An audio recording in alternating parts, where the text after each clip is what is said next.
Our deliberations in the past 3 days have generated new strategies that we believe would enhance stability in areas currently witnessing insecurity in the country. The conference also offered me the veritable platform to explain my command philosophy and vision to the participants. I have crafted my vision as to have a professional Nigerian army ready to accomplish assigned missions within a joint environment in defense of Nigeria. I believe that with diligent implementation of the decisions taken during this conference, in line with my vision, the Nigerian army will end the year 2021 on a higher and successful note. Let me also reiterate that we must return to the tenets of basic soldiering, adhere strictly to the customs, tradition, and ethics of the Nigerian army, and uphold regimentation, as well as in place transparent sanctions and reward system as we seek to develop competencies to undertake our constitutional duties. In doing so, we must remain determined to change the tides of events. I want to remind formation and unit commanders on the need to ensure adequate security of their bases, barracks, and cantonment. Commanders will be held responsible for any security breach. The importance of leadership cannot be overemphasized, especially in the military. This is aptly captured in the lecture we had on day one of the conference. It is the responsibility of a leader to develop and earn the trust of his subordinates. Trust built on good character is the bedrock for effective leadership, which is geared towards achieving results. Therefore, commanders at all levels must provide quality and good leadership while imbibing the core values of the Nigerian army. Commanders must also ensure that they remain selfless, build and earn the respect and confidence of their subordinates in order to lead effectively. I have directed that leadership training modules be developed and utilized in all our training institutions to enhance the career and performance of all Nigerian Army personnel. In the conduct of our operations, commanders must ensure that their troops maintain a state of constant alertness and vigilance at all times to avoid any surprise attack by the adversary. It's also the task of commanders to take care of the resources and logistics put at their disposal for the conduct of operations towards achieving results. Lackadaisical attitude on the part of commanders would not be tolerated.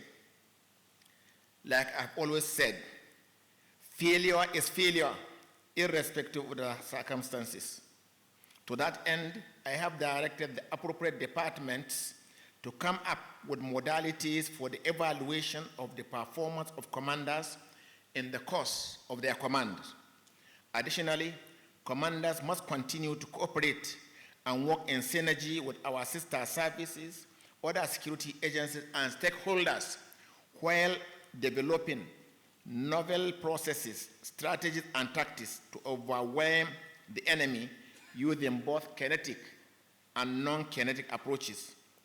Commanders must be proactive in the conduct of their operations. You must take the fight to the identified and known enclave of the terrorists and criminals to neutralize them. At this point, I wish to, with utmost gratitude, thank and appreciate the President Commander-in-Chief of the Armed Forces of the Federal Republic of Nigeria, President Muhammadu Buhari, GCFR, for his strategic guidance, untiring and unwavering support for the Nigerian Army. And on behalf of the officers and soldiers of the Nigerian Army, I wish to most respectfully assure Mr. President of the unflinching loyalty and commitment of the Nigerian Army to the defense of the Constitution and democratic governance in Nigeria. I, however, seek the understanding and support of all Nigerians to enable us serve the nations as expected. I assure Nigerians that in days ahead, there shall be more visible signs of improved security across the country. I would like to seize this opportunity to advise those fueling the crisis being witnessed across the country to desist from their unpatriotic act, as we remain committed to ensure peace returns to every part of the country in no distant future. Nigerian Army, within the ambit of the rule of law, will talk to the terrorists, bandits, kidnappers, and other perpetrators of violence in the language they understand, while ensuring that all peace-loving citizens of the country go about their legitimate businesses and live their life without fear or intimidation. Now, to the participants, I commend you all for your thought-provoking and frank contributions during the conference, which had led to far-reaching decisions. I charge you all to raise the bar in the conduct of your operations and aim for success. I also implore you to exhibit good conduct, effective leadership, and mentorship in your various commands, and pay particular attention to the welfare of your personnel as well as their families. Let me also at this point emphasize on the need to observe human rights in our different areas of responsibilities when being decisive in dealing with perpetrators of violent crimes that undermine national security of the country. I particularly wish to congratulate the Chief of Policy and Plans, Army, and the Central Organizing Committee for a well-organized conference.